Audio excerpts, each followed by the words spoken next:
Hi everyone. Topic शुरू करने से पहले एक छोटी सी रिक्वेस्ट है कि अगर आप इस चैनल पे नए हैं तो आप इसे सब्सक्राइब कर लीजिए और बेल आइकन को प्रेस कर लीजिए सो दैट जो भी इंफॉर्मेटिव वीडियोस हों आप तक वो ज़रूर पहुंचे। और दूसरी चीज़, आप वीडियो को एंजॉय कीजिए। आपके जो भी क्वेरीज होती हैं आप वो ज़रूर हमें बताइएगा कि ये हमारी प्रॉब्लम्स हैं टॉपिक से रिलेटेड, उसको ज़रूर देखा जाएगा, कंसीडर किया जाएगा। अब ठीक है, बस इतना ही इंट्रैक्शन आई थिंक बहुत है। अब ये मेरी हर वीडियो में होगा तो फिर फ्रस्ट्रेट होने की ज़रूरत नहीं है। आप क्या कीजिए, अब आप इस टॉपिक को स्टडी कीजिए। Thank you. Hello everyone and I hope सब ठीक होगा और एग्ज़ाम बहुत अच्छे से जा रहे होंगे। तो आज ना ये यूनिट 1 है, ठीक है? यूनिट 1 जो है हमारा आधा रह गया था, मतलब वो कंप्लीट नहीं हो पाया था।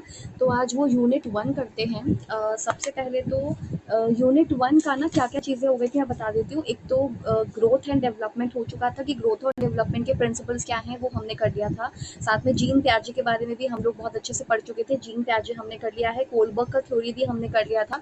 आज हम एरिक एरिक्सन पढ़ने वाले हैं, उसके बाद ये पूरा फर्स्ट चैप्टर कंप्लीट हो जाएगा एंड फोर्थ यूनिट तो हमने पहले ही कंप्लीट कर ली थी, ठीक है? तो एरिक एरिक्सन का ये हम पढ़ने वाले हैं आज, और साथ में हम हेरिडिटी और एनवायरनमेंट के बारे में भी पढ़ेंगे कि क्या क्या एक्सपेरिमेंट्स हुए हैं, कौन कौन से एक्सपेरिमेंट्स हुए थे जिनके थ्रू हम कह सकते हैं कि हम लोग मिक्सचर हैं हेरिडिटी का, यानी कि कुछ ऐसी चीज़ें जो हमें हेरिडिटी से मिलती ही हैं। ये तो है ही, मतलब ये तो ट्रुथ है बेसिकली। लेकिन हम ये भी पढ़ेंगे कि इन्वायरमेंट का क्या असर पड़ता है, उसके काफ़ी सारे एग्जाम्पल्स हैं, काफ़ी सारे एक्सपेरिमेंट्स हैं, तो हम वो देखेंगे।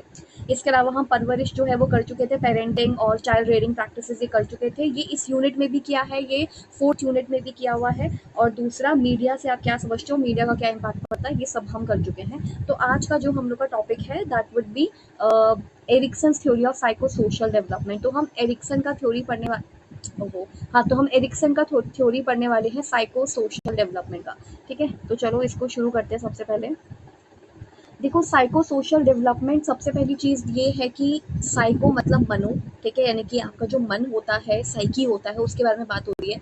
और सोशल का मतलब है समाज, यानी कि आपका मन प्लस समाज, उसके बारे में बात हो रही है।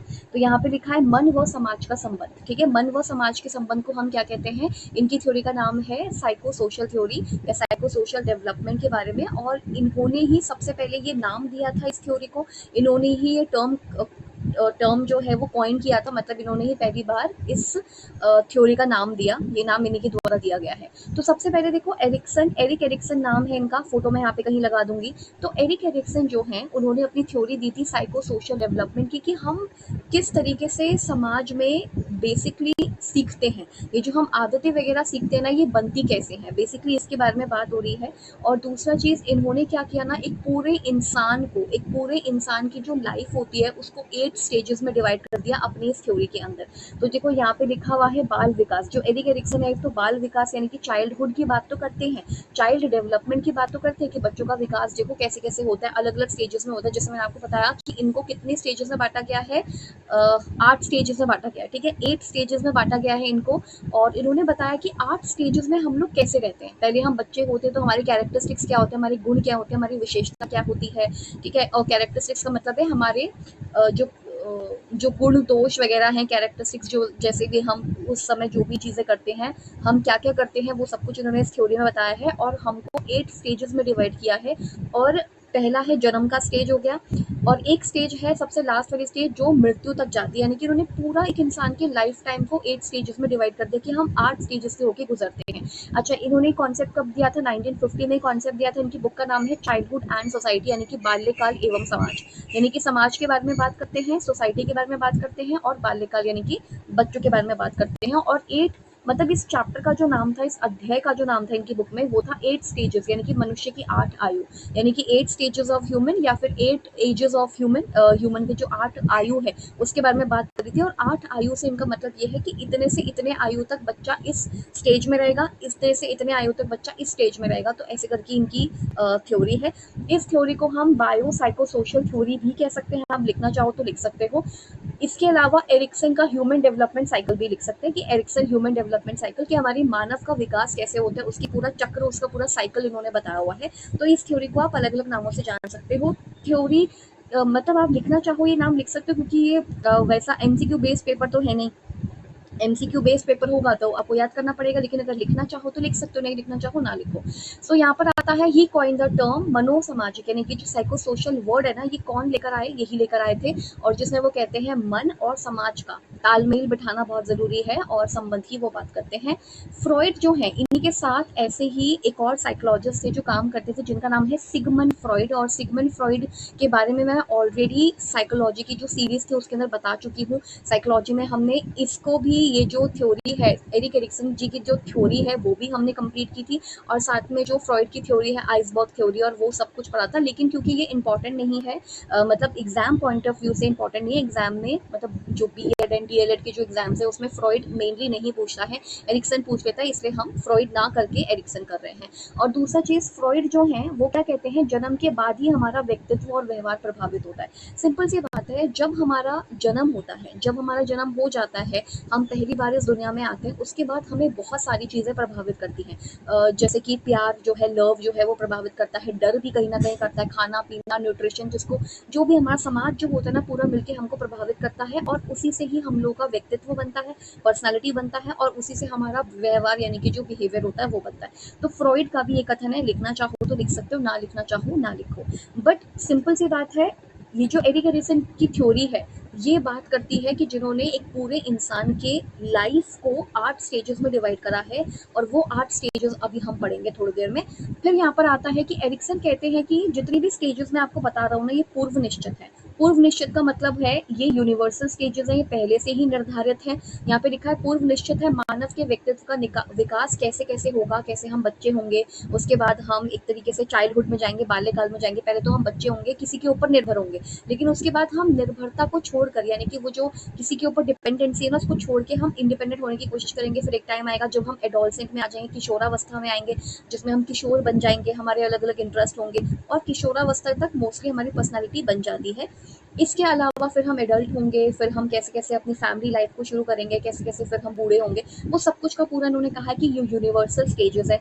चाहे आप दुनिया के किसी भी कोने में चले जाओ, इन्होंने बोला कि स्टेजेस जो है यूनिवर्सल ही रहेंगी, ये चेंज होने वाली नहीं है।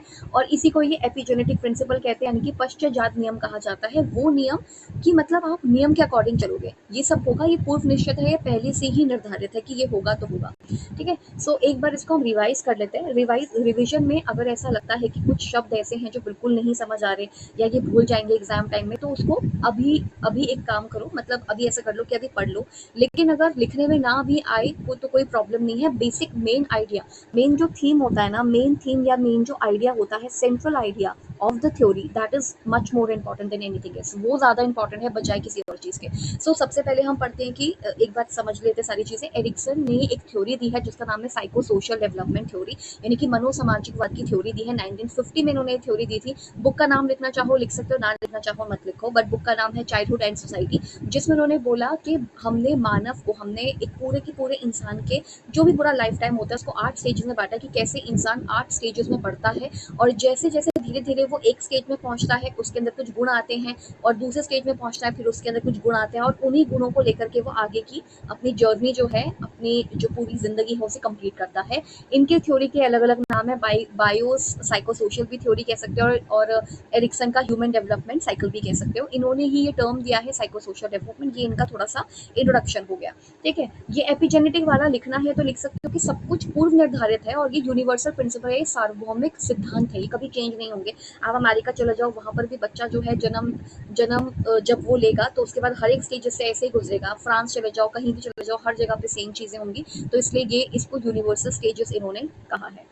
ओके, उसके बाद आते हैं कुछ कैरेक्टरिस्टिक्स। देखो कैरेक्टरिस्टिक्स क्या है, कैरेक्टरिस्टिक्स का मतलब एक तो मैं भूल गई हूँ, कैरेक्टरिस्टिक्स को क्या बोलते हैं, विशेषताएं। विशेषताएं क्या है इनकी थ्योरी की, पहली चीज है क्राइसिस एज एवरी स्टेज। मैं आपको एक अच्छे से होल पिक्चर के थ्रू समझाने की कोशिश करती हूँ। देखो, सबसे पहली चीज, एक बच्चा है, जन्म होता है बच्चे का। ठीक है, बच्चे का जन्म होता है, बच्चा 0 डेज का होता है, 0 डेज कह लो, 1 घंटे का, 1 घंटे मतलब एक ही घंटा हुआ है ना उसको बाहर आए हुए, तो 1 घंटे का भी हो सकता है, 1 दिन का भी है, 2 दिन का भी है, फिर तो ऐसे 1 साल का बच्चा, 2 साल का बच्चा, ऐसे हम कहते हैं। तो मान लीजिए कि बच्चे का जन्म होता है, और अभी कुछ ही मिनट्स हुए हैं, अभी कुछ ही घंटे हुए हैं, कुछ ही मिनट्स हुए हैं, कुछ ही दिन हुए हैं मान लीजिए। तो बच्चा जैसे जैसे 0 से लेकर के 1 साल अपना कंप्लीट करेगा, उस 1 साल में उसके पास एक क्राइसिस आएगा, उसके पास एक संकट आएगा। कि जिया जाए या ना जिया जाए। कहने का मतलब है कि वो इस 1 साल में बहुत कुछ चीज़ समझ लेगा। खाना मिल रहा है प्रॉपर्ली, मुझे टेक केयर किया जा रहा है या नहीं किया जा रहा, केयरिंग मिल रही है नहीं मिल रही है, प्यार मिल रहा है नहीं मिल रहा है, कोई है मेरे पास जो मुझे सुन रहा है, मुझे वॉमिट दे रहा है, वॉमिट का मतलब है मुझे गर्माहट दे रहा है, कोई है क्या ऐसा?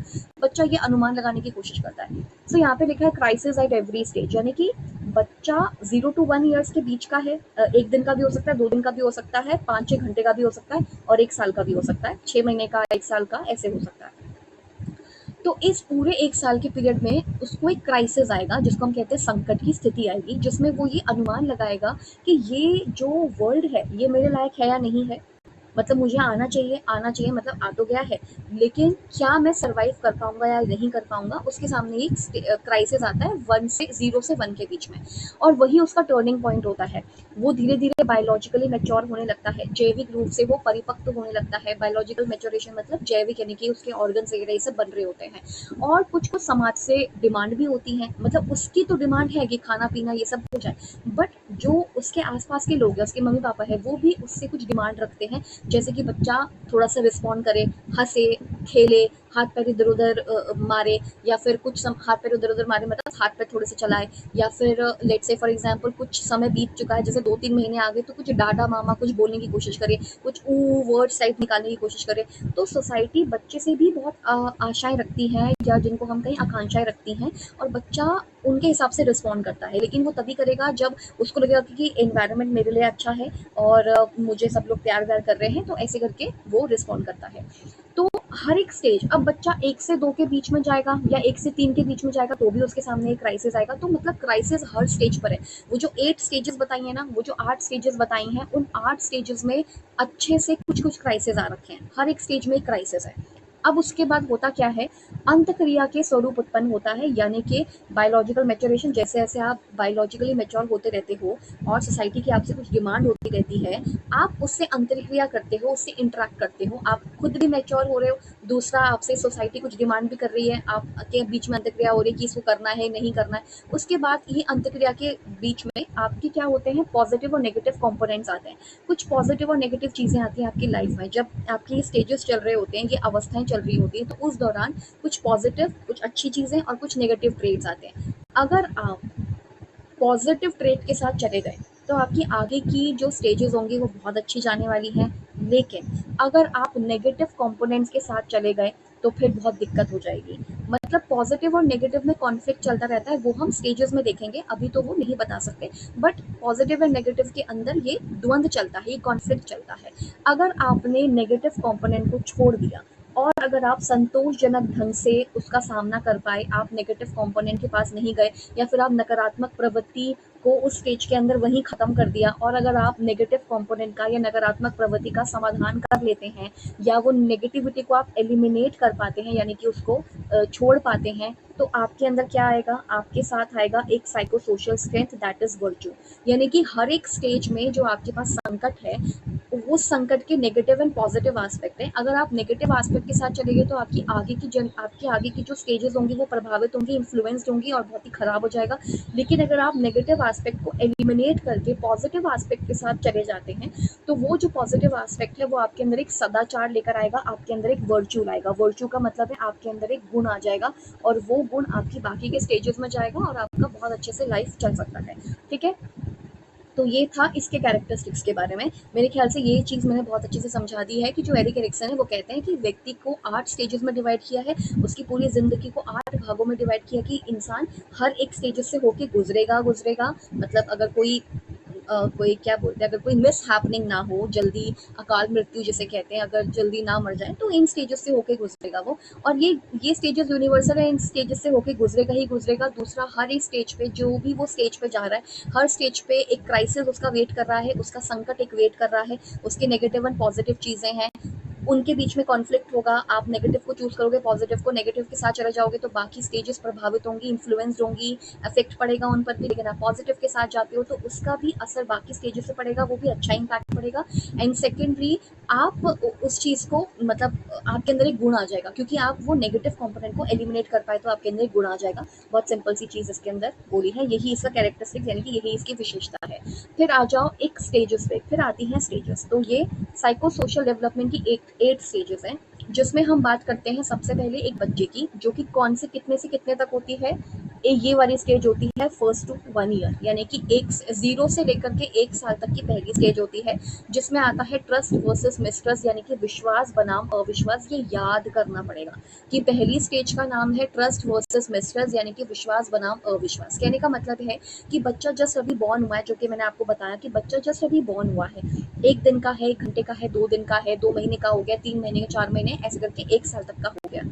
उस 1 साल में उसके पास 2 ऑप्शंस हैं, या तो वो अपने केयर गिवर जो उसको इतना कुछ प्यार व्यार दे रहा है, दूध पिला रहा है, उसे खाना पीना दे रहा है, उसको उसका ख्याल रख रहा है, वॉमिट उसको दे रहा है, गर्माहट उसको दे रहा है, प्यार कर रहा है, मतलब सब कुछ कर रहा है, या तो वो उस पर विश्वास कर ले, या तो वो उस पर विश्वास ना करे, या तो उस पर ट्रस्ट कर ले, या तो मिसट्रस्ट हो जाए, यानी कि वो ट्रस्ट ही ना करे।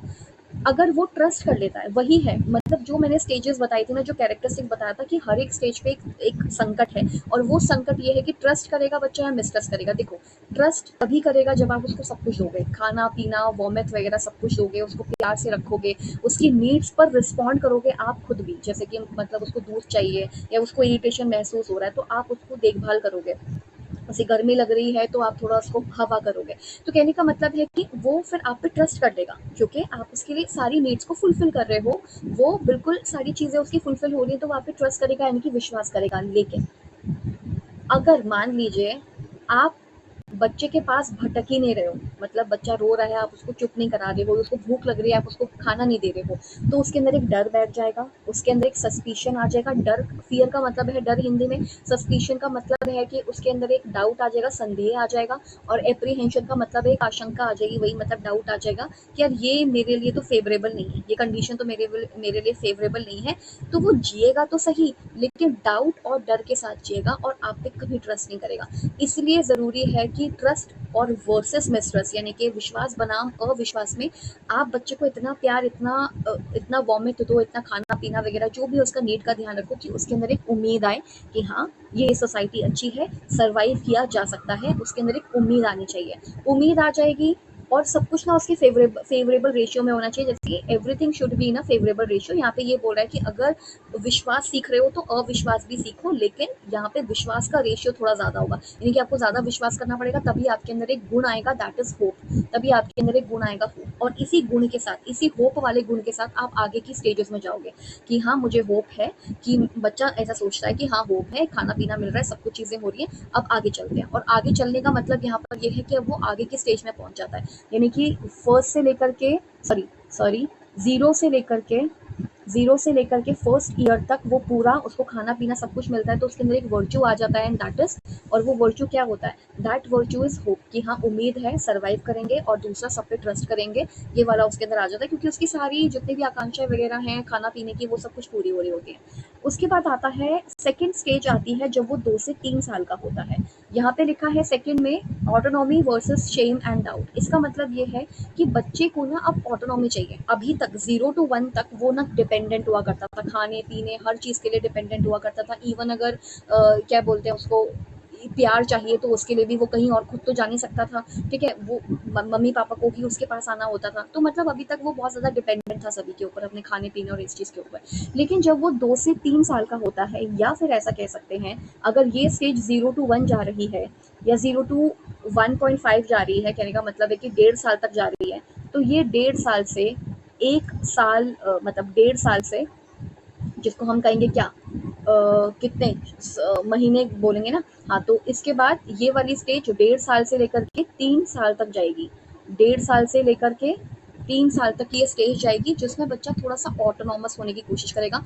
ऑटोनॉमस का मतलब है स्वतंत्रता, मतलब बच्चा चाहेगा, सॉरी, कि मतलब बच्चा जो है वो चाहेगा कि थोड़ा सा मुझे स्वतंत्रता मिले। स्वतंत्रता की स्पेलिंग यहाँ पे गलत लिखी है, स्वतंत्रता, ठीक है, ऐसे लिख लेना। स्वतंत्रता कहने का मतलब है कि बच्चा जो है वो कोशिश करेगा कि मुझे थोड़ा सा स्वतंत्रता मिले, मतलब मैं भी कुछ कर पाऊँ। तो वो ऑटोनॉमी होने की कोशिश करेगा, ऑटोनॉमस होने की कोशिश करेगा, स्वतंत्रता प्राप्त करने की कोशिश करेगा।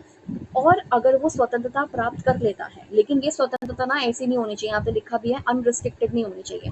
कहने का मतलब है एक होता है अनरिस्ट्रिक्टेड, जो मर्जी आए करने दो, पर ये नहीं, बच्चा जो भी करेगा वो एक दायरे में रह के करेगा, पेरेंट्स के सुपरविजन में रह करके करेगा सारी चीज़ें। सुपरविजन का मतलब है उनकी देख रेख में करेगा जो भी करेगा। सो बेसिकली बच्चा थोड़ा सा ऑटोनॉमस होने की कोशिश करेगा, थोड़ा सा मतलब थोड़ा सा स्वतंत्र होने की कोशिश करेगा। पर अगर आपने बच्चे को स्वतंत्र होने दिया तो उसके अंदर एक गुण आएगा, और उस गुण का नाम यहाँ पे लिखा नहीं है, उस गुण का नाम है इच्छा। बच्चे के अंदर क्या आएगी? एक इच्छा आएगी। ठीक है, मैं ना सबसे पहले तो इनको टिक कर देती हूँ एक बार कि इनके अंदर क्या क्या गुण आ रहा है, क्योंकि वही तो ज़रूरी है।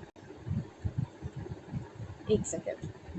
सबसे पहला ये उम्मीद, एक उम्मीद सबसे पहले वाले में, जो अगर ट्रस्ट वर्सेस मिसट्रस्ट होगा, विश्वास बनाम अविश्वास होगा, विश्वास को जीत लेता है, विश्वास अगर मतलब विश्वास कर लेता है सभी पे, तो फिर एक उम्मीद आएगी, एक उसके अंदर उम्मीद आएगी, वो सेकंड स्टेज पर जाएगा। और सेकंड स्टेज में जो उसके अंदर एक वो आएगी, क्या बोलते हैं, क्या बोलते हैं, एक वर्च्यू आएगा, जो गुण आएगा, वो इच्छा होगी। इच्छा तब होगी जब आप उसको ऑटोनॉमस होने दोगे, जब आप उसको स्वतंत्र रूप से काम करने दोगे, तभी आएगा उसके अंदर। अब देखो यहाँ पे लिखा है सोशल डिस्क्रिमिनेशन। बच्चा ना जब बड़ा हो जाता है तो क्या क्या सीखता है, बताओ? बच्चा जब बड़ा हो जाता है तो क्या क्या सीखता है? उसके अंदर एक तो न्यूरो मस्कुलर मेच्योरिटी आ जाती है, उसके न्यूरॉन्स या वो बहुत अच्छे से फंक्शनिंग करने लग जाता है, सारी चीज़ें सोच समझने लग जाता है। Social discrimination, verbalization. Social discrimination का मतलब है समाज में थोड़ा सा भेद करना शुरू कर देता है कि ये कौन है और हम कौन है, थोड़ा सा भेद करना शुरू कर देता है। वर्बलाइजेशन यानी कि बोलने लग जाता है। एंड लोकोमोटर, लोकोमोटर का मतलब होता है कि उसके अंदर बहुत सारे गत्यात्मक कौशल आ जाते हैं। मोटर स्किल्स का मतलब है हाथ पैर कैसे चलाने हैं, पैरों का वो कैसे इस्तेमाल करना है, फ्लेक्सिबल हो जाता है, बैलेंसिंग करना सीख जाता है, पैरों पे अपने खड़े होकर चलना शुरू कर देता है, ये सारी चीज़ें कर देता है। सो बेसिकली ये वो स्टेज है जिसमें बच्चा ये सब कुछ कर रहा है, बोलना भी सीख रहा है, चल फिर भी रहा है, और बहुत सारी तमाम चीज़ें कर रहा है। और इसी समय वो थोड़ा सा ऐसा होता है कि मुझे ना कुछ करना है, मुझे स्वतंत्रता चाहिए। अब थोड़ी सी वो थोड़ा सा इंडिपेंडेंट होने की कोशिश करता है। और ये फ्रॉइड जो है, फ्रॉइड के अकॉर्डिंग, चलो फ्रॉइड के अकॉर्डिंग हम बाद में पढ़ेंगे, पर पहले ये समझ लो कि फ्रॉइड ने भी ना ऐसी ही कुछ स्टेजेस दी थी, बट उसने 5 दी थी, उन्होंने 5 दी थी, जिसमें से पहली थी ओरल स्टेज, जिसमें बच्चा मुंह से खाना खाता है। तो ये एक तरीके से फ्रॉइड के अकॉर्डिंग ओरल स्टेज जैसा मिलता जुलता है। ये वाली एनल स्टेज से मिलता जुलता है, जिसमें बच्चा जो है अपना एक्सक्रीशन है, डेफिकेशन है, वो सब करना सीखेगा कि कैसे ये सारी चीज़ें करनी है, कैसे वॉशरूम यूज़ करना है, कैसे वाइप पिट करना है, मतलब वाइप करना है, कैसे क्लीन करना है अपने आप को, वो सब सीखेगा। सो बेसिकली यहाँ पे बच्चा ऑटोनॉमस यानी कि ऑटोनॉमी होने की कोशिश करेगा, स्वतंत्र होने की कोशिश करेगा।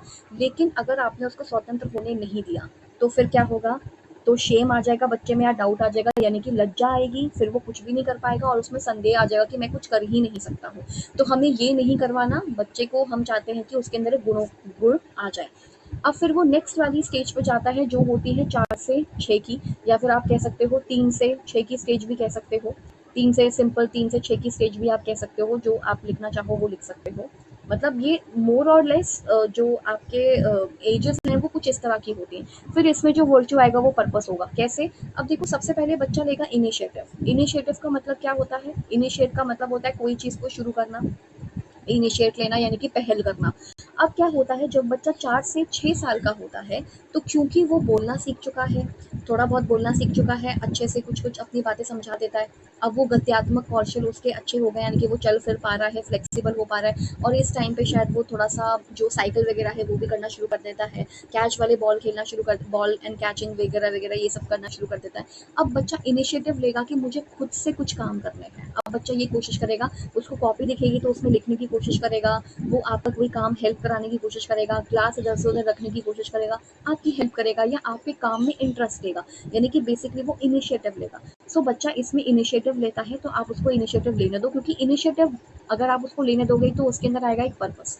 इनिशिएटिव का मतलब है अगर बच्चा पहल करेगा तो उसको लगेगा कि हाँ यार, मेरी लाइफ का भी कोई पर्पस है। लेकिन अगर आप उसको पहल नहीं करने देते तो उसके अंदर आ जाएगा गिल्ट, यानी कि दोषित। और अगर आपने उसको डांट और दिया, कोई भी उसने चीज़ करी, जैसे मान लो उसे दीवार पे लिख दिया और आपने उसको डांट दिया, तो फिर उसके अंदर एक दोषपूर्ण व्यवहार आ जाएगा, वो गिल्ट में ही रहेगा और वो पहल ही नहीं कर पाएगा। मतलब आजकल हम बोलते हैं ना कि यार तुम मतलब, ऐसे कुछ बच्चे ऐसे होते हैं जो कह दो कि ना, मतलब बहुत शाय शाय से होते, तो हो सकता है कि पहले एक्सपोजर ना मिला हो, या हो सकता है इंट्रोवर्ट हो, या फिर एक्सपोजर ना मिला हो। और एक्सपोजर ना मिलने का यही रीज़न है कि बचपन में पहले बहुत डांट दियो कि नहीं ये करना ही नहीं है। जैसे पहली बारिश है, उसमें बच्चे को घूमने देना अच्छी बात नहीं, क्योंकि वो हो जाएगा, बीमार हो सकता है, लेकिन करने दो, ठीक है, तो वो सँभाल लेंगे, वो भी एक स्टेज होती है। बीमार तो देखो खाँसी-जुकाम तो हर किसी को होता ही है, इम्यूनिटी मानते हैं इतनी स्ट्रॉन्ग नहीं होती, लेकिन एक्सपोज़र दे दो।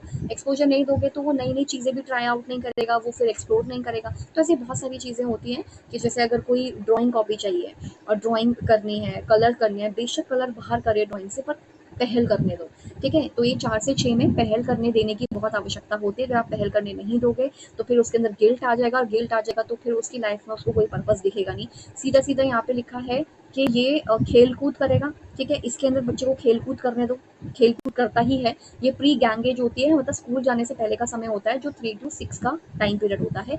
दूसरों के कार्य में आनंद लेता है, इंटरेस्ट लेता है, लेकिन अगर बच्चे को रोका गया या दंड दिया गया, पनिशमेंट दी गई, वो भी वर्बली या फिजिकली, मतलब ऐसे बोला गया कि तुम बड़े शैतान हो वगैरह-वगैरह, कुछ भी बोल दिया, या फिर उसको पनिश किया, दंड दिया, या फिर उसको थप्पड़-वप्पड़ लगा दिया, कुछ भी ऐसा, तो उसमें निष्क्रियता आ जाएगी। वो कभी फिर कुछ करने की मूड में ही नहीं रहेगा, उसके लाइफ में उसको कोई पर्पस नहीं दिखेगा, और फिर उसके अंदर लैंगिक नपुंसकता भी आ सकती है, यानी कि वो इनेबल हो सकता है कोई भी चीज़ करने के लिए। उसके अंदर हो सकता है कि मैं ये कर ही नहीं सकता, ये वाली चीज़ें भी आ सकती हैं। सो बेसिकली अभी हमने 3 स्टेजेस पढ़ी हैं टोटली, जिसकी पहली स्टेज 0 से 1 ईयर की होती है, जिसमें बच्चा ये देखता है कि मैं अपने केयर गिवर पे ट्रस्ट करूँ या ना करूँ। अगर वो ट्रस्ट के साथ जाता है तो उसके अंदर एक होप आता है, लेकिन अगर वो मिसट्रस्ट कर दे या उस पे ट्रस्ट ना करे, तो फिर उसकी आगे की स्टेजेस प्रभावित होंगी, और बहुत ही बड़ा बुरा इम्पैक्ट देखने को मिलेगा कि हर किसी को वो सस्पिशियसली देखेगा, हर किसी से डरेगा। सेकेंडली जो स्टेज होती है, that is autonomous versus shame and doubt, यानी कि आप बच्चे को इस समय ऑटोनॉमी लेने दो, क्योंकि बच्चा थोड़ा सा फ्री होना चाहता है। अगर आप उसको ऑटोनॉमी लेने दोगे तो एक वर्च्यू उसके अंदर, एक गुण आएगा, दैट इज विल, कि उसकी इच्छा है, वो जो चाहे कर सकता है,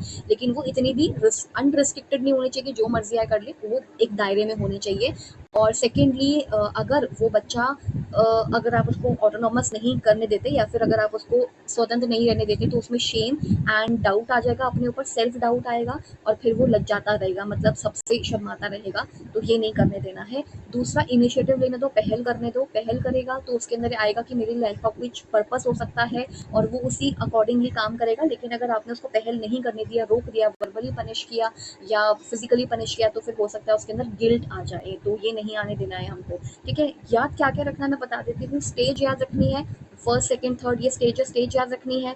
एज याद रखनी है कि कौन सी स्टेज में कौन सा एज है, और दूसरा क्या वर्च्यू आ रहा है वो याद रखना है, बस दैट्स इट, ठीक है? यही आएगा लिखने के लिए। फिर आती है, क्योंकि 8 स्टेजेस हैं तो 3-3 स्टेज करके हम पढ़ रहे हैं।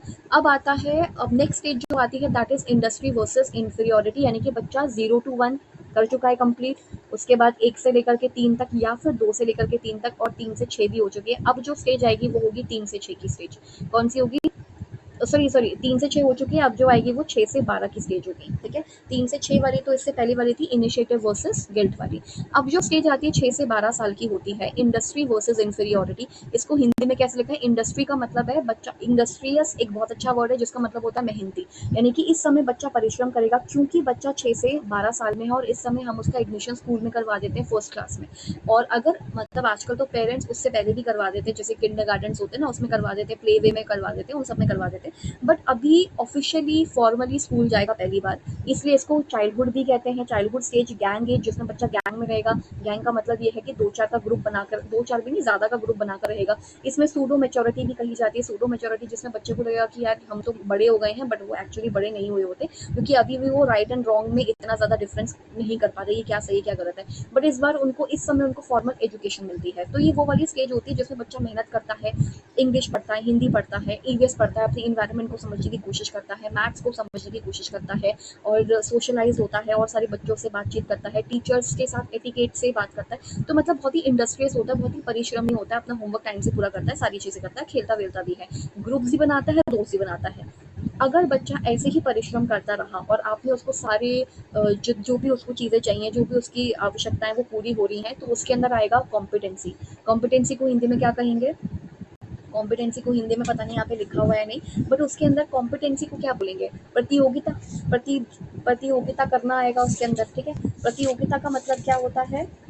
प्रतियोगिता का मतलब थोड़ी सी इसमें कॉम्पिटेंसी आएगी कि हाँ वो भी कुछ कर सकता है। एक सेकेंड देखने दो जरा। सामर्थ्यता, सामर्थ्यता कि हाँ मैं भी सामर्थ हूँ ये कुछ कुछ भी करने के, तो सामर्थ्यता हिंदी में सामर्थ्यता, ठीक ठीक है? उसके अंदर सामर्थ्यता आएगी कि हाँ, मेरे अंदर भी वो सामर्थ्य है कि मैं भी कर सकता हूँ, उसके अंदर कॉम्पिटेंसी आएगी, वो भी हेल्दी कॉम्पिटिशन, कि वो भी दूसरों से आगे निकलने की कोशिश करेगा, समय पर काम अपना पूरा करेगा, सब कुछ करेगा। लेकिन अगर बच्चा जो है पिछड़ा रह गया, उसका समय से काम पूरा नहीं हुआ, या उसको किसी वजह से नेग्लेक्ट करा जा रहा है, या उसको इग्नोर किया जा रहा है, उसको उस पे ध्यान नहीं दिया जा रहा है, तो उसके अंदर एक इन्फीरियॉरिटी आ जाएगी। एंड इन्फीरियॉरिटी का मतलब क्या होता है? इन्फीरियॉरिटी का मतलब होता है हीनता की भावना आ जाएगी कि मैं तो कुछ कर ही नहीं सकता, यानी कि उसमें असमर्थता आ जाएगी, और हमें असमर्थता नहीं लाने देना है। हमें क्या करना है? हमें असमर्थ नहीं बनाना है उसको, हमें समर्थ बनाना है। इसलिए इस समय जितना परिश्रम कर सकता है बच्चा करे, आप भी उसका सपोर्ट करो, और सपोर्ट करोगे, वो परिश्रम करेगा, आप भी सपोर्ट करोगे, तो उसमें इन्फीरियॉरिटी यानी कि हीन का भाव नहीं आएगा कि मैं कुछ नहीं कर सकता, बल्कि वो सब कुछ कर सकता है, वो कॉम्पिटिटिव हो जाएगा, थोड़ा सा कॉम्पिटिशन करेगा, वो समझेगा कि मैं थोड़ा सा आगे बढ़ने की कोशिश करूँ, and it should be healthy competition होना चाहिए। उसके बाद जो है वो आता है, अब ये तो 6 से 12 का समय पूरा हो चुका है, ठीक है? 6 से 12 का समय पूरा हो चुका है, 6 टू 12 का समय पूरा हो चुका है, और इस समय तक बच्चा 8th क्लास तक तो होता ही है। 8th क्लास तक पहुँच जाता है, 8th क्लास तक पहुँच जाता है। फिर आता है 12 से 19-20 का समय, ये वो होता है जिसमें बच्चा 9th, 10th, 11th, 12th करता है, ठीक है? ये 4 साल ये सब चीज़ें करता है, मतलब 8th में पहुँच जाता है ना, 8th में पहुँच जाता है। हाँ, तो 8th या 6th में पहुँचता है, सॉरी। 6 से ना, हाँ, तो प्राइमरी क्लास से, हाँ, तो ये 8th वाली स्टेज आ जाएगी, मतलब ये 8 इससे बच्चा 8th 9th 6 7th है ना, 6 7th 8 9 6 से लेकर के, ये वो होती है जिसमें बच्चा 6 7 से लेकर के 12 तक रहता है, मतलब 12th, ये मैं क्लास की ग्रेड की बात कर रही हूँ, ग्रेड की बात कर रही हूँ, ठीक है? 6 से 12 का तो वो टाइम हो गया जिसमें बच्चा प्राइमरी अटेंड करेगा, 1st टू 5th तक अटेंड करेगा। उसके बाद बच्चा 6 से लेकर के 12 साल तक अपना पूरा जो अपना स्कूलिंग है वो करेगा, 6 से 6 क्लास 7 क्लास 8 क्लास। इस समय में जब वो 12 का होगा, if I am not wrong, 12 का होगा तो वो 6 क्लास तक में पहुंच जाएगा, ठीक है? 6 क्लास तक में पहुंचेगा। अब वो अपनी आइडेंटिटी बनाने की कोशिश करेगा। आइडेंटिटी का मतलब है पहचान बनाने की कोशिश करेगा। देखो यहाँ पर कौन सा वर्च्यू आ रहा था? कॉम्पिटेंसी का वर्च्यू आ रहा था, ठीक है? यहाँ पे कौन सा वर्च्यू आएगा? अगर बच्चा आइडेंटिटी बना लेता है कि मैं कौन हूँ, ठीक है, मुझे क्या पढ़ाया जा रहा है, इसमें अपना करियर सेट करेगा। बेसिकली वो इसके करियर का एक टाइम है। करियर सेट करेगा मतलब इसमें वो पढ़ेगा अच्छे से, सारी चीज़ें समझेगा, कॉम्पिटिटिव होगा, वो सब चीज़ें होंगी, करियर को सेट करेगा। 10th क्लास में जाकर के स्ट्रीम चूज़ करेगा, उसके बाद 11th 12th में उसको बहुत ही गहन तरीके से पढ़ेगा, इन डेप्थ नॉलेज गेन करेगा, और इसी समय उसकी पर्सनैलिटी भी बनेगी। और ये जो पर्सनैलिटी बनती है ना एडोलसेंस में या फिर किशोरावस्था में, परमानेंट पर्सनैलिटी हमारी बन जाती है। सो यहाँ पे होता है पहचान बनाम भूमिका संभ्रांति। भूमिका संभ्रांति का मतलब ये है रोल कन्फ्यूजन, कि मेरा रोल क्या है सोसाइटी में। कुछ बच्चे होते हैं जो समझ नहीं पाते कि हमारा रोल क्या है सोसाइटी में, जिसकी वजह से उनको दिक्कत आती है। तो ये टाइम होता है 12 से 19 का, ये होता है 12 से 19 या 20 तक का टाइम होता है, जिसमें वो अपनी पहचान बनाता है। चाहे वो कलाकार के रूप में पहचान बनाए कि अरे he is an artist type, ऐसा कुछ बना ले, या फिर अरे वो तो बहुत अच्छी सिंगिंग करता है, अरे वो तो मैथ्स में अच्छा है, ऐसे करके वो पहचान बनाना शुरू करता है। और ज़रूरी नहीं कि हर चीज़ में अच्छे हों, हाँ, एवरेज स्टूडेंट भी हो सकता है, किसी और चीज़ में अच्छा हो सकता है, कोई और उसको स्किल आ सकता है। सो आइडेंटिटी क्राइसिस होता है इसमें। अगर बच्चा आइडेंटिटी इस्टेब्लिश कर लेता है, तो उसके अंदर जो वर्च्यू आता है वो आता है फिडेलिटी, यानी कर्तव्यनिष्ठा, कि वो अपने कर्तव्यों को अच्छे से पूरा करेगा, ठीक है? लेकिन अगर वो अपनी आइडेंटिटी को इस्टेब्लिश नहीं कर पाता, तो उसमें रोल कन्फ्यूजन हो जाता है कि भाई मेरा मतलब ही क्या है इस पूरी सोसाइटी में, या मेरा है क्या समाज में। तो आइडेंटिटी क्राइसिस होता है इस समय। आइडेंटिटी क्राइसिस आ जाता है कि मैं कौन हूँ। इसमें सेक्सुअल अर्ज भी होते हैं, हम ऑपोजिट जेंडर के प्रति थोड़ा सा अट्रैक्ट हो जाते हैं। ऑपोजिट जेंडर मतलब ऑपोजिट को हिंदी में क्या बोलेंगे? ऑपोजिट को क्या बोलेंगे? मतलब दूसरे लिंग के प्रति आकर्षित हो जाता है, आप ऑपोजिट देख लेना। करियर के लिए मार्गदर्शन यानी कि गाइडेंस मिलता है इसी समय उसको करियर के लिए। अगर रोल कन्फ्यूजन है, रोल का कन्फ्यूजन हो गया उसको कि उसको समझ नहीं आ रहा कि मेरी भूमिका क्या है, तो एमलेसनेस भी आ सकता है उसके अंदर। और एमलेसनेस का मतलब है कि उस बच्चे का कोई एम ही नहीं है, कोई उद्देश्य ही नहीं है, वो उद्देश्यहीन भी हो सकता है। पर्सनल डिसऑर्गेनाइजेशन यानी कि खुद ही डिसऑर्गेनाइज हो सकता है।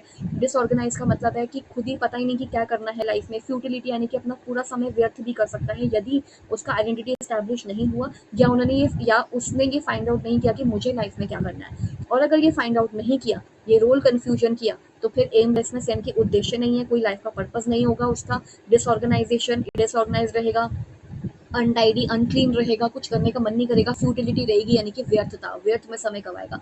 लेकिन अगर आइडेंटिटी एस्टैब्लिश हो जाती है, पता चल जाता है कि अपने करियर में क्या करना है, तो फिर उसके अंदर क्या आएगी, फिडेलिटी आएगी, यानी कर्तव्य निष्ठा, यानी कि वो अपने कर्तव्य, अपनी रिस्पॉन्सिबिलिटीज को पूरा करेगा।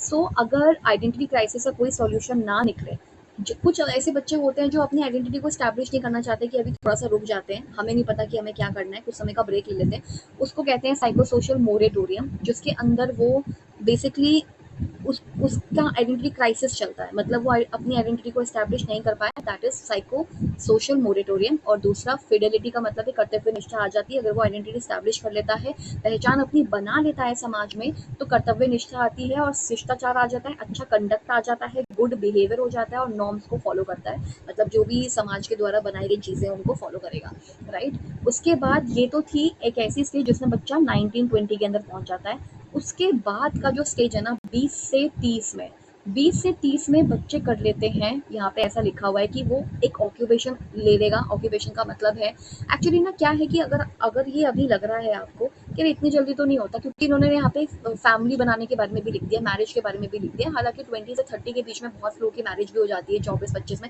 लेकिन बहुत सारे ऐसे भी लोग होते हैं जो 30 तक नहीं करते।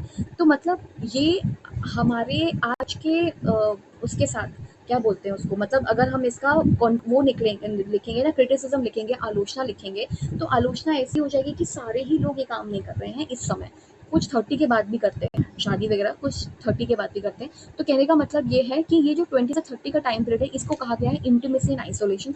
इंटीमेसी का मतलब है जिसके अंदर हम एक रिलेशन बनाने की कोशिश करते हैं अपने ऑपोजिट जेंडर के साथ, या जैसा भी है, तो मतलब इंटीमेसी का होता है। लेकिन कुछ कुछ ऐसे होते हैं जो आइसोलेट हो जाते हैं। तो यहाँ पे लिखा है 20 and 30 लव, इससे एक वर्चू आता है लव का, और वर्चू, हाँ जैसे इसमें वर्चू आ रहा है फिडेलिटी का, एक सेकेंड, इसमें जैसे फिडेलिटी का वर्चू आ रहा है, इसको मैं एक बार रब करती हूँ जरा, ठीक है। जैसे इसके अंदर एक किसका आ रहा है, फिडेलिटी यानी कर्तव्य निष्ठा का आ रहा है,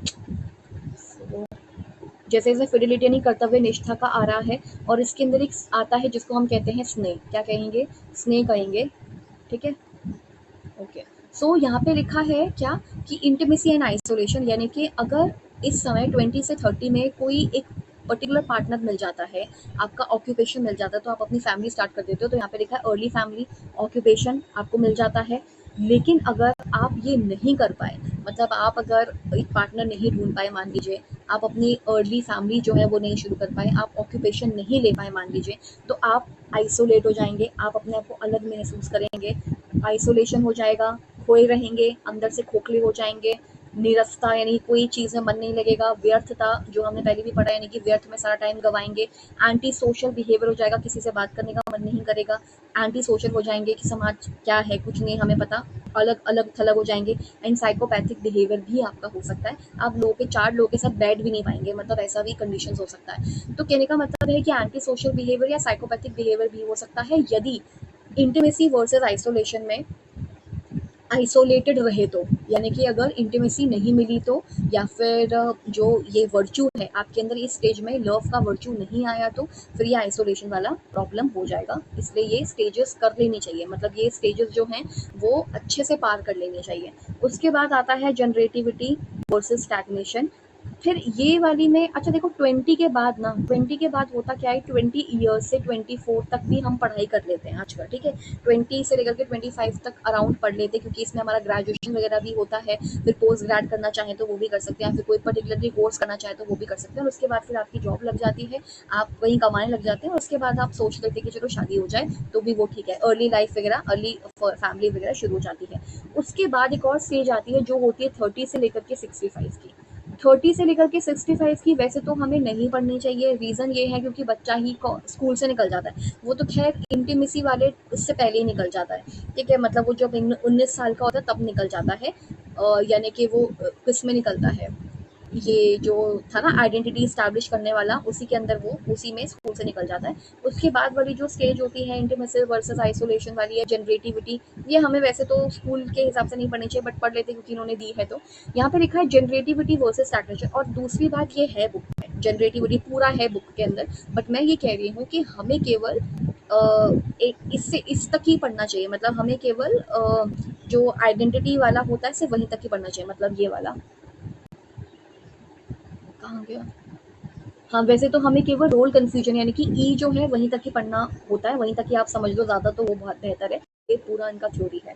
कि 8 स्टेज में बांटना है ना, तो अभी 2 और बची हुई हैं। सो यहाँ पे आता है जनरेटिविटी एंड स्टैग्नेशन। इसका मतलब होता है कि जब इंसान 30 से 65 में, वो बच्चा जो हमने कब पढ़ा था 0 से 1 में क्या करेगा, फिर 1 से लेकर 3 में क्या करेगा, फिर 3 से 6 में क्या करेगा, 6 से 12 में और 12 से 19 में क्या करेगा, और उसके बाद 20 से लेकर के 30 में क्या करेगा। अब वो 30 साल का हो चुका है, ठीक है। तो 30 से लेकर के 35 के बीच में उसके अंदर 2 चीज़ें आएंगी, या तो जनरेटिविटी का मतलब ये होता है कि अर्ली लाइफ शुरू हो गई है, इस समय बच्चे बच्चे जो हैं वो हो जाएंगे, पैदा हो जाएंगे। हालांकि वो स्टेज में भी हो सकते हैं, ऐसी कोई बात नहीं है, बट यहाँ पे जनरेटिविटी हो जाएगी। जनरेटिविटी का मतलब है कि थोड़ा सा वो उत्पादक हो जाएगा, जो इंसान है वो प्रोडक्टिव हो जाएगा, प्रोडक्टिव होगा, अपने आगे आने वाली जनरेशन के बारे में सोचेगा। सो जनरेटिविटी का मतलब है जननात्मकता बनाम स्थिरता। या तो उसमें जननात्मकता आ जाएगी, जनरेटिविटी को, हाँ कुछ करना है, अपने आगे वाली जनरेशन के लिए कुछ करना है। या फिर उसमें आ जाएगा रुकावट, यानी कि स्टैग्नेशन, वो रुक जाएगा, वो कुछ नहीं सोचेगा सिवाय अपने बारे के अलावा और किसी के बारे में नहीं सोचेगा।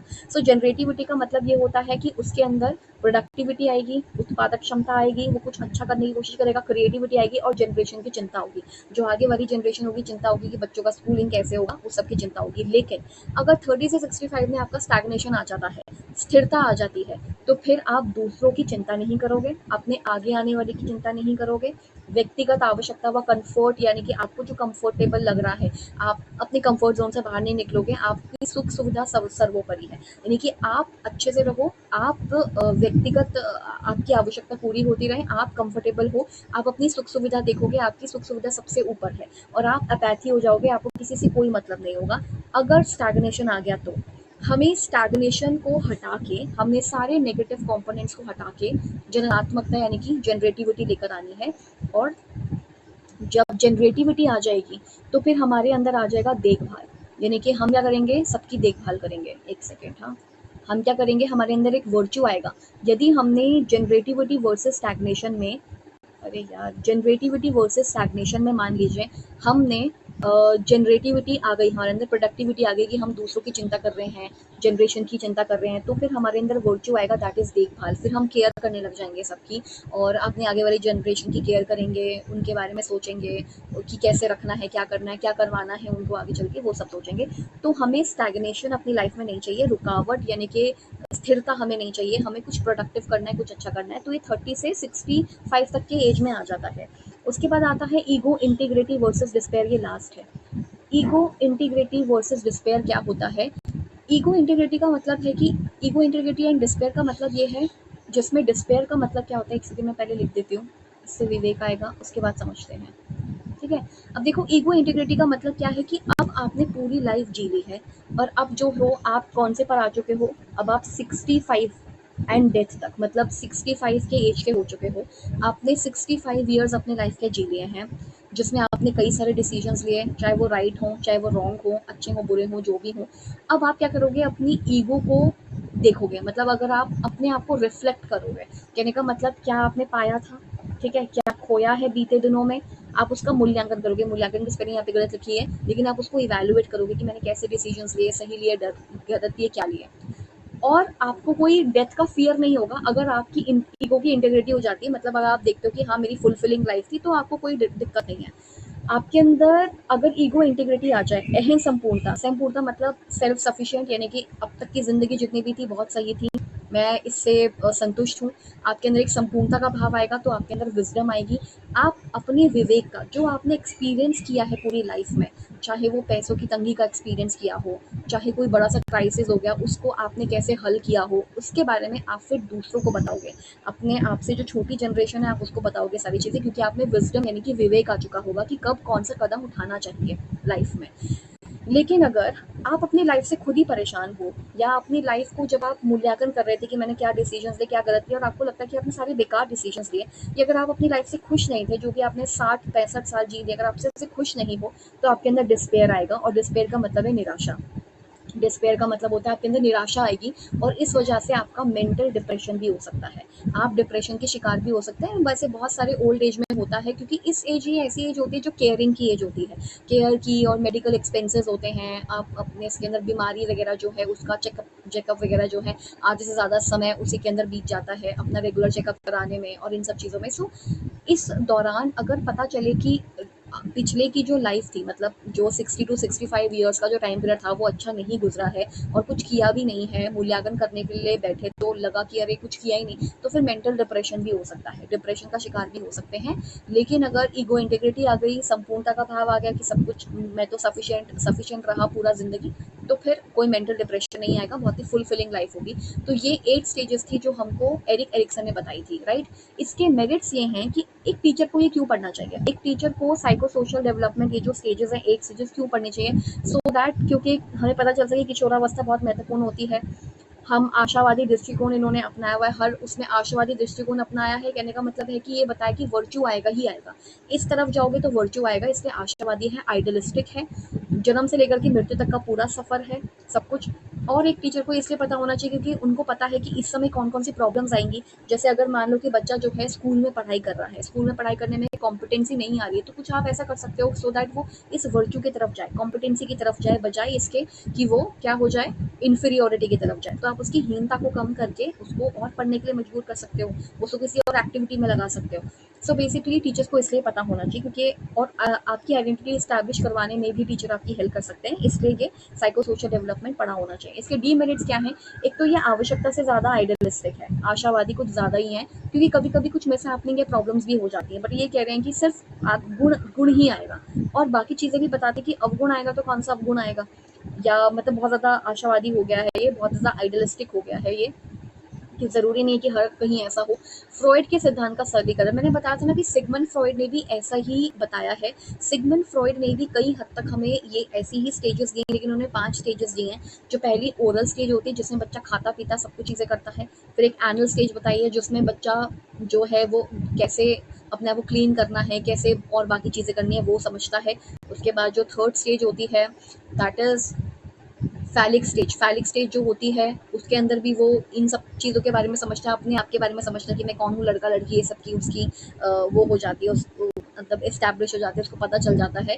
उसके बाद लेटेंसी का स्टेज आता है, ये सब इंपॉर्टेंट नहीं है बट एक तरीके से देखा जाए लेटेंसी एंड जेनाइटल स्टेज आती है। बेसिकली इसका मतलब कहने का ये है कि जो फ्रॉइड के सिद्धांत है ना, ऐसा लगता है कि उसी को सरल तरीके से उन्होंने बता दिया, उसी को थोड़ा सरल करके बता दिया है। और फ्रॉइड का वैसे भी मैं साइकोलॉजी वाले सीरीज में करवा चुकी हूँ, देखना चाहे तो देख सकते हैं, वैसे ज़रूरत नहीं क्योंकि इस एग्जाम के लिए इंपॉर्टेंट नहीं है, फालतू में क्यों टाइम अभी वेस्ट करना, वैसे देखना हो तो बहुत अच्छी इंटरेस्टिंग थ्योरी है, देखी जा सकती है। सो फ्रॉइड के सिद्धांत का सरलीकरण किया है, ऐसा बहुत सारे इंजाम लगाते हैं इन पे। एंड पर्सनल ऑब्जर्वेशन, ये ना जो एरिक एरिक्सन इनकी पर्सनल ऑब्जर्वेशन है, उनकी व्यक्तिगत अवलोकन क्षमता है, यानी कि उन्होंने खुद अवलोकन किया है, ऑब्जर्व किया है। ये सब्जेक्टिविटी है, वस्तुनिष्ठ है, यानी कि ये मैं किसी चीज़ को कैसे देखूंगी वो डिफरेंट होता है, वो कैसे देखते हैं वो डिफरेंट होता है, तो हमें इसको ऐसा साइंटिफिकली भी नहीं मान लेना चाहिए, ऐसा उन पे डीमेरिट बताया गया है।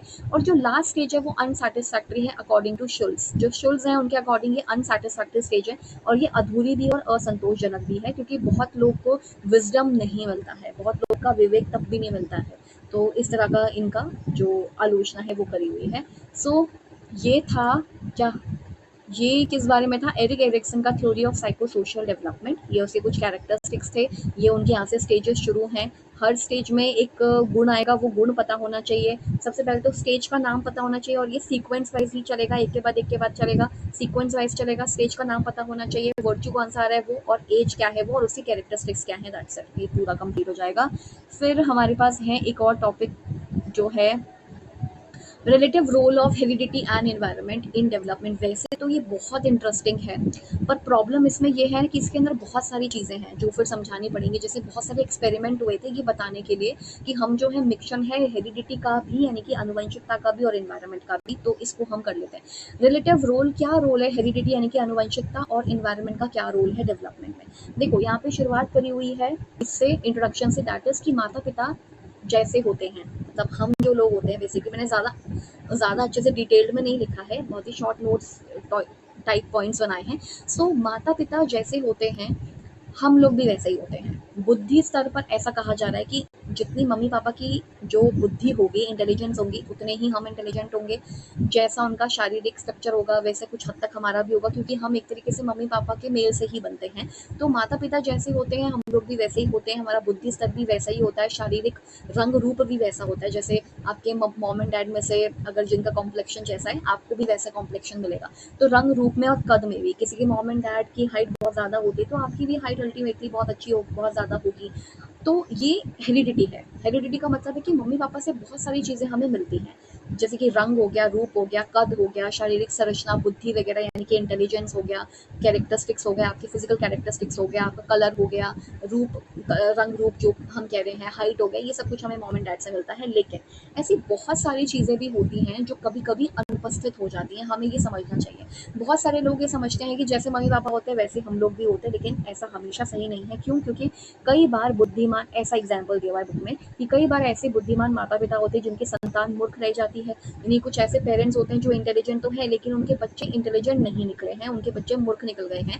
और कुछ ऐसे भी माता पिता होते हैं जो गोरे होते हैं लेकिन उनकी संतान, अब देखो बुक के अंदर लिखा, मैं नहीं कह रही हूँ, लेकिन उनकी संतान का कॉम्प्लेक्शन थोड़ा कम हो जाता है, थोड़ा श्याम वर्णीय हो जाता है, थोड़ा सा काला हो जाता है, ऐसा यहाँ पे लिखा हुआ है। सो माता मतलब ये सब देखने को मिलता है, ये सब कुछ हेरिडिटी के अंदर आता है। तो हेरिडिटी के अंदर वो तत्व भी आते हैं जो हमें मिले हैं और वो भी चीज़ें आती हैं जो हमें नहीं भी मिली हैं।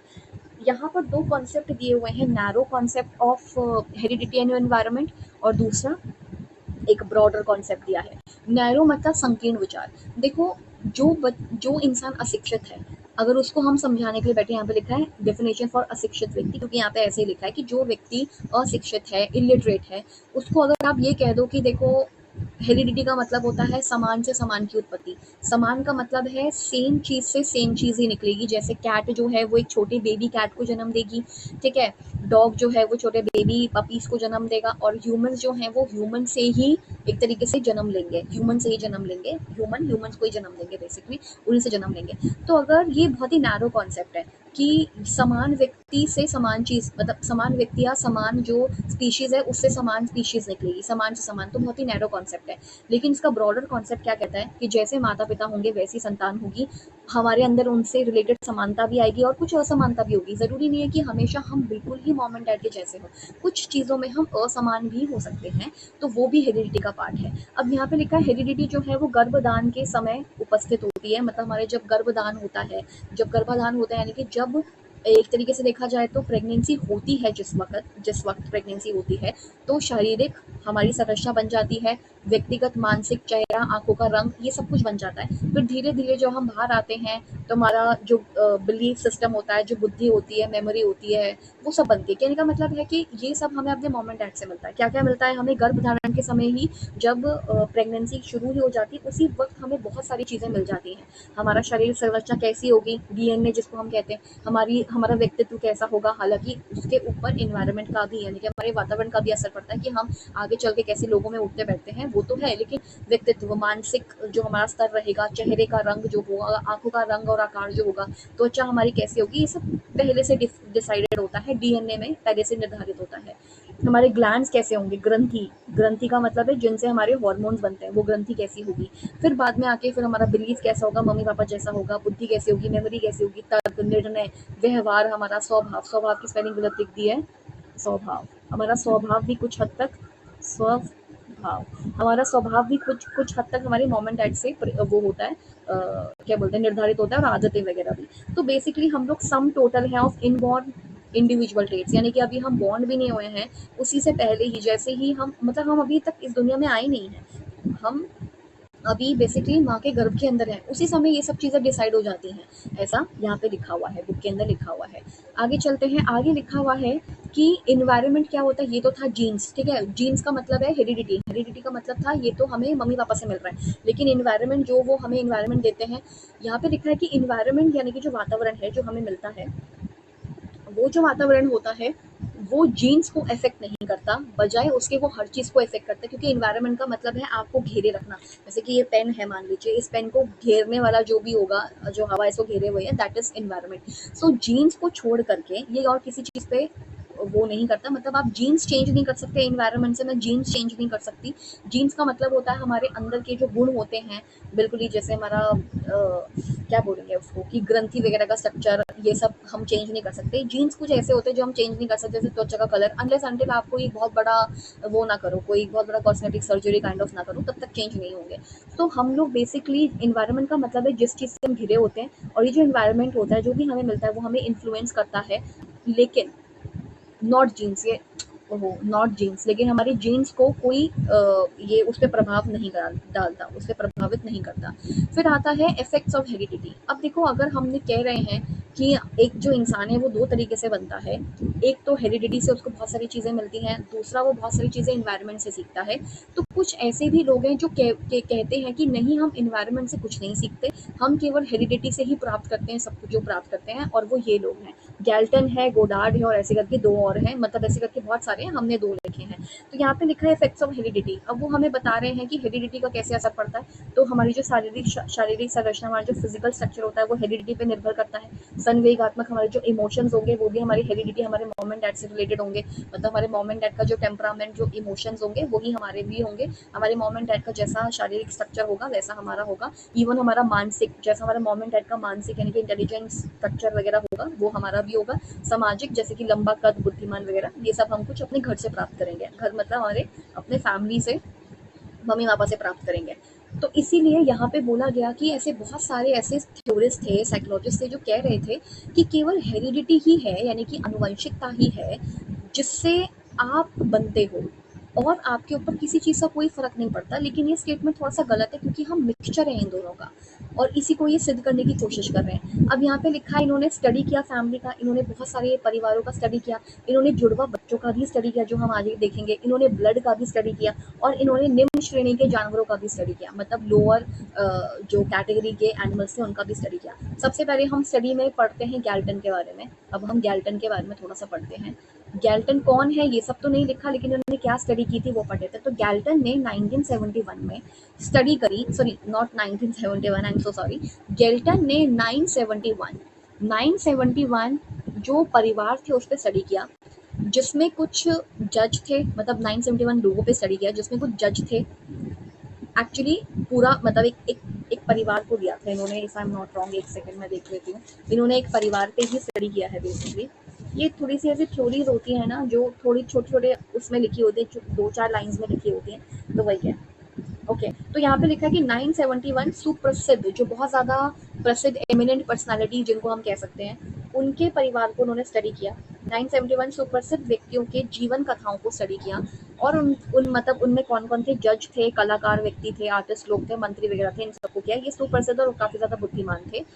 इन्होंने कहा कि 971 में से 535 ही बुद्धिमान निकले, ज़्यादातर अच्छे आईक्यू वाले निकले, जबकि 977 जो उसने परिवार को स्टडी किया था वो सामान्य और गरीब थे, जिसमें से केवल 5 निकले।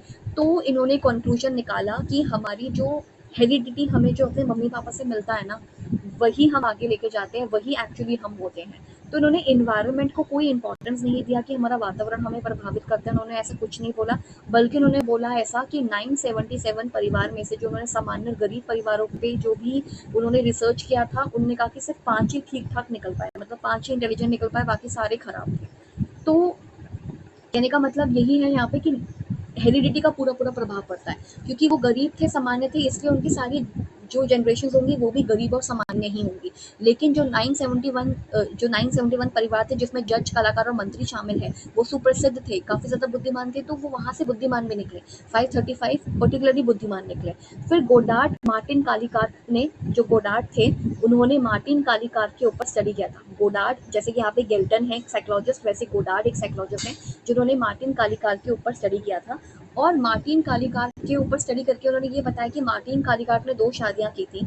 एक शादी की थी उसने एक बहुत ही मंद बुद्धि विमेन से, ऐसा लिखा हुआ है, और ये काफ़ी हाईली इंटेलिजेंट, जो हाईली इंटेलिजेंट वाली थी उससे ज़्यादा हाईली इंटेलिजेंट बच्चे आगे पैदा हुए, लेकिन जो कम बुद्धिमान थी या जो मंद बुद्धि थी उनसे मंद बुद्धि बच्चे पैदा हुए, इन्होंने ये बताया। तो ये कहते हैं कि जैसी माता होंगी वैसे ही, या जैसे माता पिता होंगे वैसा ही आगे का जो जनरेशन है वो चलेगा। और क्योंकि इसमें माता का जीन्स थोड़ा सा ज़्यादा वैसा रहा होगा, प्रोडक्टिव रहा होगा, तो वो बच्चे जो हैं वो ज़्यादातर बच्चे जो थे वो इंटेलिजेंट निकले।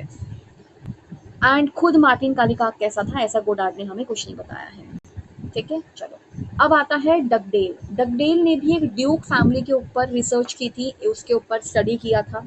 एंड इन्होंने मतलब ऐसे 1000 व्यक्तियों के ऊपर, मतलब 5 पीढ़ी तक यानी कि 5 जनरेशन तक 1000 व्यक्ति हो चुके थे, जिसमें से 355 में मर गए थे, 440 रोग से पीड़ित थे और 310 व्यक्ति अनाथालय में पहुंच गए थे और 130 अपराधी निकले। सो बेसिकली इसने भी एक ऐसी ही स्त्री से विवाह किया था, मतलब जो ड्यूक था अपनी जैसी स्त्री से विवाह किया था, तो उसका भी यही हाल हुआ, अपने जैसा ही निकला, मतलब उसकी जनरेशन भी उसी के जैसी निकली। एक तरीके से देखा जाए तो मछेरा था वो, यहाँ पे मछेरा लिखा हुआ है, आई डोंट नो मछेरा मछुआरा होता है कि क्या होता है, बट अपनी जैसी स्त्री से शादी की थी, अपनी जैसी आईक्यू वाली, तो उसके बच्चे भी फिर ऐसे निकले और मोस्टली तो या तो कुछ मर गए या तो फिर कुछ जो है वो कुछ कर नहीं पाए लाइफ में और कुछ अपराधी निकले।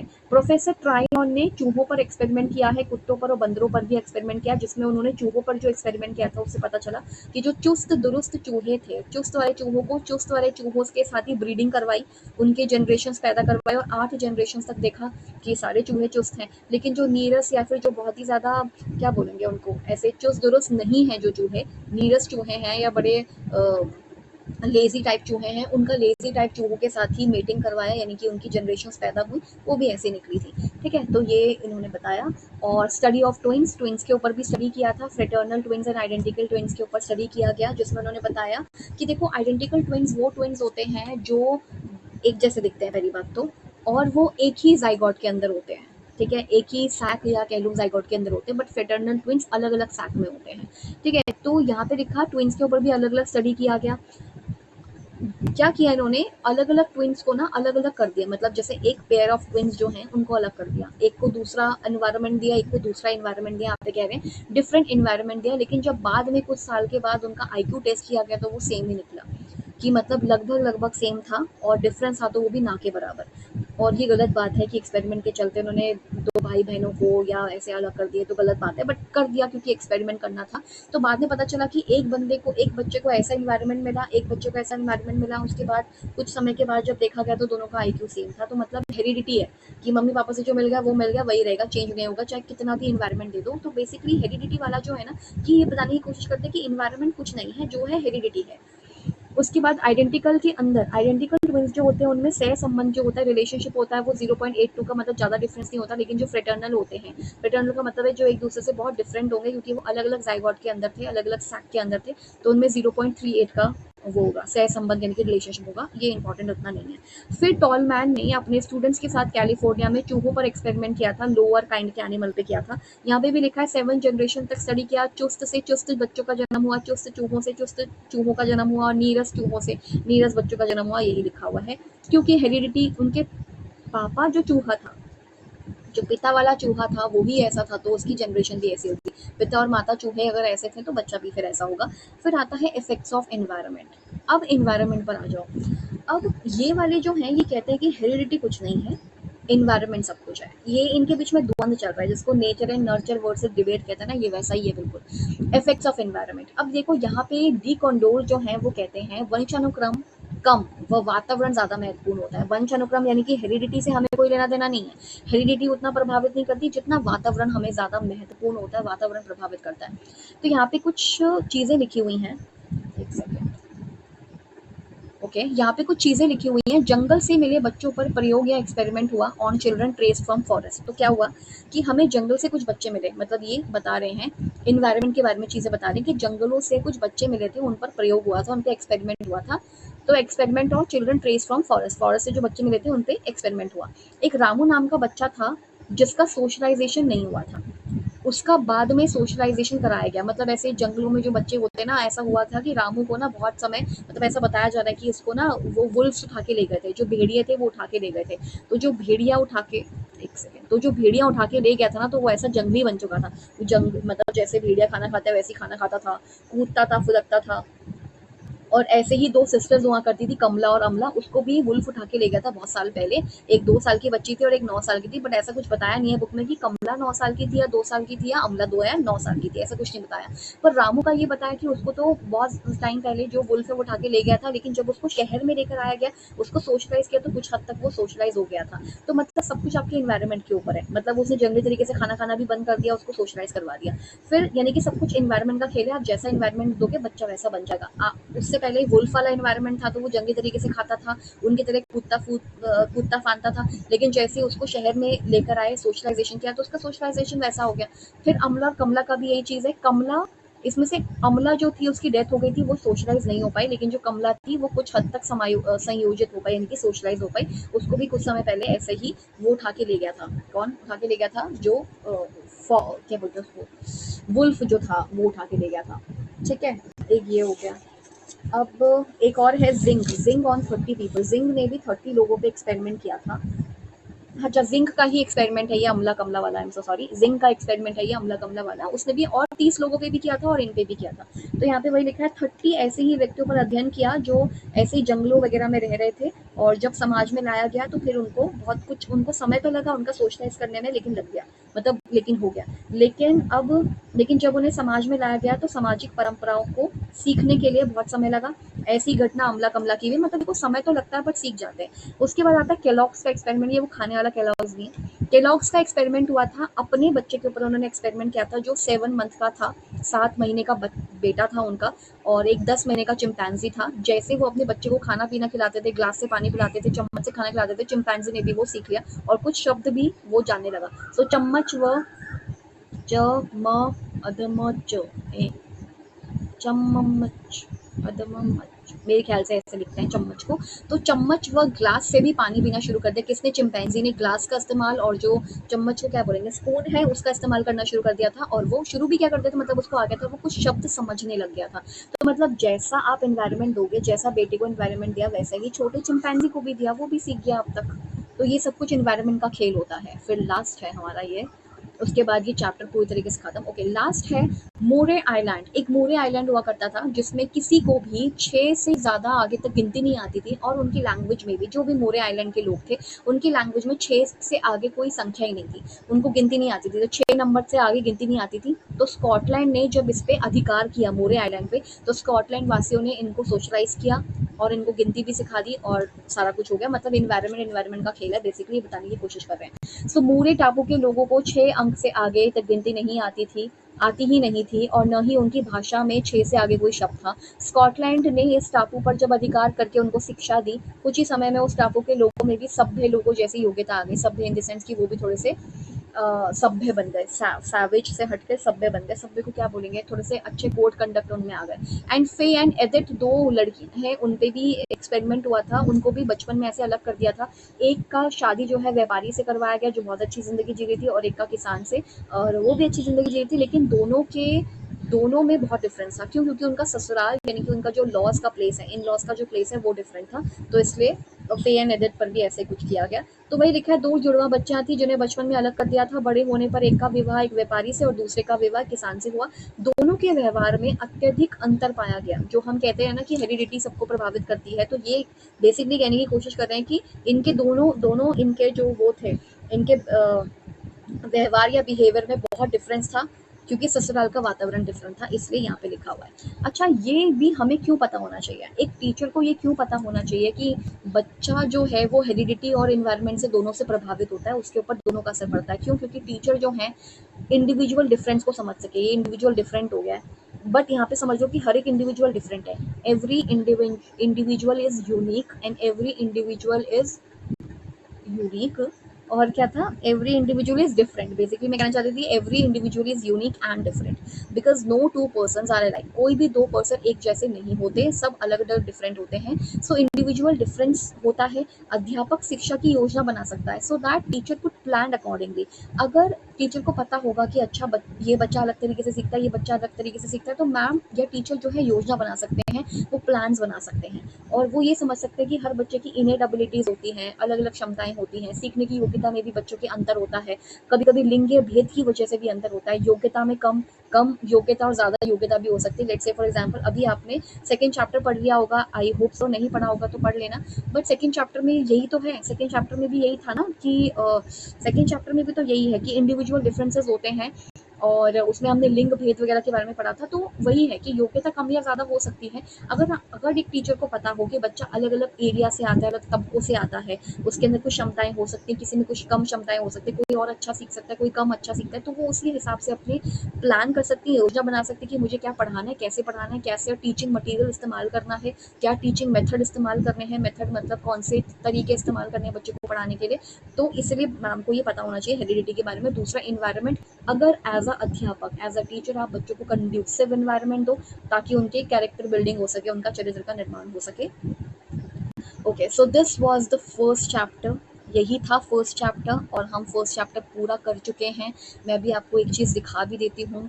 इससे पहले हमने देखो ये ग्रोथ के बारे में पढ़ लिया था। अब ये 3 जो आगे के 3 पेजेस थे ना, वो मैंने यहाँ से हटा दिए थे क्योंकि पेजेस कम पड़ गए थे। तो हमने ग्रोथ पढ़ लिया इस पूरे चैप्टर में, ठीक है। उसके बाद हमने डेवलपमेंट के बारे में इसके अंदर पढ़ लिया, ठीक है। प्रिंसिपल्स ऑफ डेवलपमेंट वगैरह सब कुछ पढ़ लिया। ये सारा पियाजे का कॉन्सेप्ट हमने पढ़ लिया जो बहुत इंपॉर्टेंट है, जिसके ऊपर एक फुल लेंथ 16 मार्कर क्वेश्चन आ सकता है, ठीक है। इसके अलावा हमने कोलबर्ग के बारे में पढ़ लिया। कोलबर्ग का पूरा स्टोरी जितना भी था, मॉरल डेवलपमेंट का जो भी सिद्धांत था वो पढ़ लिया। ग्रोथ एंड मैच्योरेशन इसी फर्स्ट चैप्टर का है, ये कंप्लीट कर लिया। लर्निंग क्या होती है, पेरेंटिंग स्टाइल्स क्या होते हैं, इम्पैक्ट क्या पड़ता है मीडिया का बच्चों पे, एडोलसेंस पे क्या पड़ता है इम्पैक्ट, और एरिक्सन का थ्योरी हमने पढ़ लिया अभी। एंड साथ ही में जो भी हेरिडिटी और एनवायरनमेंट के बीच में जो एक टग ऑफ वॉर है, जो एक कॉन्फ्लिक्ट है, वो भी हमने समझ लिया। सो बेसिकली ये कंप्लीट चैप्टर हो चुका है। चैप्टर नंबर 4 जो यूनिट 4 था वो भी कंप्लीट हो गया है। This is childhood and growing up वाला जो बुक है वो ये बुक है। फिर से दिखा देते हैं, चाइल्डहुड एंड ग्रोइंग अप वाला बुक है। चाहे ये नोट्स वाला हो चाहे कैसा भी हो, यही सब है। 4 यूनिट्स हैं इसके अंदर। नाम एक और बार पढ़ देती हूँ मैं 4 यूनिट्स का, जिसमें से first unit development of child at different stages हम कर चुके हैं, बहुत अच्छे से कंप्लीट हो चुका है ये। और साथ में मैंने यूनिट 4 करवाया था which was deprivation and deprive children and major for their adjustment and education.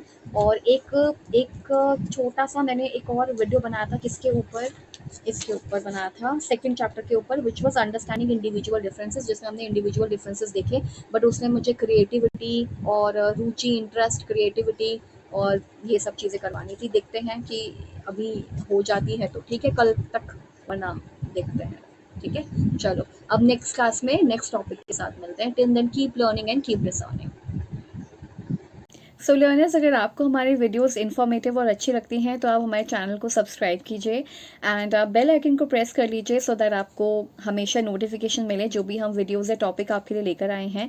आप कमेंट करिए because comment section is always there. वहाँ पे जाके आप अपने जो भी फीडबैक्स हैं और आपकी जो भी क्वेरीज हैं वो आप शेयर कर सकते हैं। Till then keep learning and keep discerning. और एक और चीज़, आप हमारे लोगों को मत भूलिएगा, जो है करियर ग्लो, जो आपके साथ हमेशा रहेगा, आपको हेल्प करेगा टीचिंग एग्जाम्स या जो भी आपकी परेशानी होंगी उनको सुनेगा ज़रूर टॉपिक से related. So thank you so much for watching this video.